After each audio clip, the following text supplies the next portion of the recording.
Hello student, welcome back to my YouTube channel. आज हम लोग एक 60 क्वेश्चन को हल करने जा रहे हैं जो बोर्ड एग्जाम में अक्सर पूछा जाता है और आप इसको सही से तैयार कर लेंगे जिससे आप कि उसमें कोई किसी भी प्रकार की त्रुटि ना हो। तो ये जो क्वेश्चन है हमारा इंटरमीडिएट बायोलॉजी में पूछा जाने वाला क्वेश्चन है। तो क्वेश्चन हमारा क्या है बच्चों, what are cry proteins. Cry proteins क्या है। आगे दिया गया बच्चों, name that organism which produce it. Organism का नाम लिखना है जो इसे प्रोड्यूस करता है। How does man use this gene for its own use. फिर मनुष्य इसे अपने लिए किस प्रकार से यूज करता है। तो आप देखेंगे कि क्राई प्रोटीन क्या है या क्राई जीन पूछा जाता है। एक प्रकार का जीन है जो बैसिलस थ्यूरिंजिनेसिस नामक बैक्टीरिया से प्रोड्यूस किया जाता है, जिसे हम किसी ऑर्गेनिज्म में इंटर कर देंगे तो वो डिजीज रेसिस्टेंट हो जाएगा। और इस ऑर्गेनिज्म को हम क्या कहेंगे, बीटी कहेंगे। तो बीटी प्लांट भी हो सकता है या बीटी कोई ऑर्गेनिज्म भी हो सकता है। तो यहाँ पर आप देखेंगे कि protein encoded by the genes named cry और नोन एज क्राई प्रोटीन। जब किसी प्रोटीन को इनकोडेड कर दिया जाता है कैसे, बाय जीन के रूप में, तो ऐसे ऑर्गेनिज्म को आप क्या कहेंगे, ऐसे हम प्रोटीन को क्या कहेंगे, क्राई प्रोटीन कहते हैं। तो these proteins are produced by a special type bacterium. वो बच्चों एक प्रकार का बैक्टीरिया होता है जिसे हम स्पेशल टाइप का बैक्टीरिया कह सकते हैं। नाम क्या है बच्चों, बैसिलस थ्यूरिंजिनेसिस बैक्टीरिया का नाम है। ठीक, और आप देखेंगे आगे कि इस बैक्टीरिया से हम जब इसे प्राप्त करते हैं तो इसे हम क्या कहते हैं, क्राई प्रोटीन कहते हैं। तो these are of many kinds, ये अलग अलग प्रकार की होती हैं, जैसे क्राई एसी है और एंड क्राई, ठीक, प्रोटीन्स होती हैं यहाँ पर लिखा हुआ है। और क्या है, ये IAB हो सकता है या और gene diet control cotton bollworms, while cry-IB controls maize stem borer। तो आपने देखा कि जो क्राई उसमें ठीक ए था, वो किसे कंट्रोल करेगा, क्राई एसी जो है बच्चों वो किसे कंट्रोल करता है आप जानते हैं। और क्राई ए बी किसे कंट्रोल करेगा, ये भी आप जानते हैं। तो क्राई ए बी जो है यहाँ पर किसे कंट्रोल करेगा, वो बोलवर्म को कंटेन करता है। जबकि क्राई ए सी किसे कंट्रोल करता है, बोलवर्म को कंट्रोल करता है। जबकि क्राई ए बी किसे कंट्रोल करेगा, जो मेज या मक्का के पौधे होते हैं उसमें उसके स्टेम में कीड़े लग जाते हैं और उसमें छेद कर देते हैं, उसे कंट्रोल करेगा, जिसे हम बोरर डिजीज कहते हैं। तो क्राई ए बी किसे कंटेन करेगा, बोरर डिजीज को, मक्के में जो लगती है। और क्राई एसी किसे कंट्रोल करेगा, बोलवर्म डिजीज को कंट्रोल करता है। जब ये आगे बताया गया कि the genes are isolated and they have been inserted into.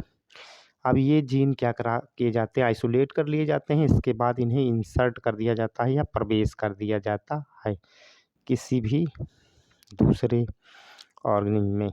तो यहाँ पर देखेंगे कि कॉटन क्रॉप प्रोड्यूस, तो इससे हम कॉटन क्रॉप प्रोड्यूस करते हैं। या आगे बताया गया such protein which act, protein क्या करेगी, एक्ट्स व्यवहार करती है कैसे, अगेंस्ट स्पेसिफिक इंसेक्ट।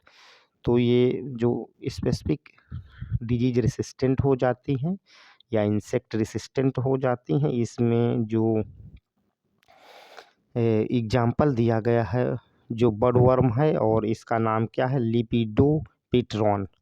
इससे वो क्या हो जाते हैं, डिजीज रेसिस्टेंट हो जाते हैं।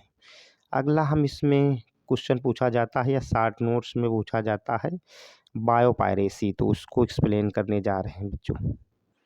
ठीक, तो बायोपायरेसी क्या है, रिफर करता है to the use of bio resources by multinational companies and other organizations without proper authorization from the countries and peoples concerned without any payment।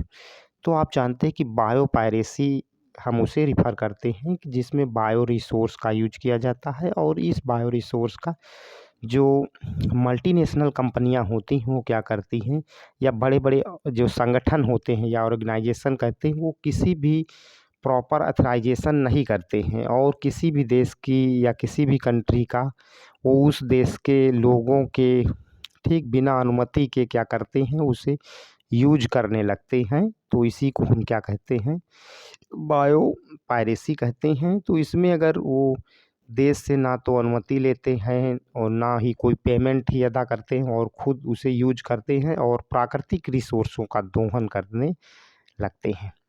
तो यहाँ पर क्वेश्चन और जोड़ करके पूछा जाता है, रिलेशंस विद टैक्समती। तो टैक्समती क्या है, तो in the late 1990 a Texas rice company RiceTec claim to have breed a new variety of basmati similar or ठीक superior Asian basmati. So the company was awarded US patent rice tech plan to market the American basmati under the brand टैक्समती। तो ये एक मामला हुआ था बच्चों 1990 में।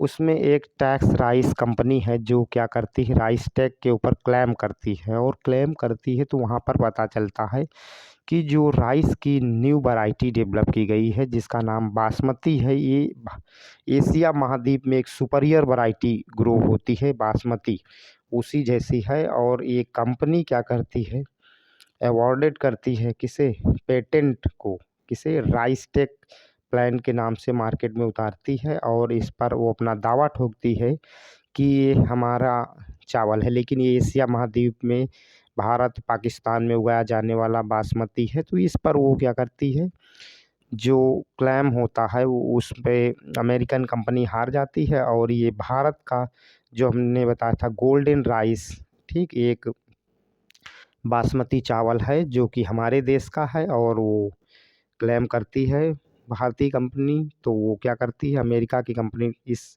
मुकदमे को हार जाती है और इस तरह भारत जीत जाता है। और इसमें ये निर्धारित किया जाता है कि ये एशिया महाद्वीप का चावल है, कहाँ का, भारत पाकिस्तान का, जिसे आज हम क्या कहते हैं, गोल्डन राइस कहते हैं।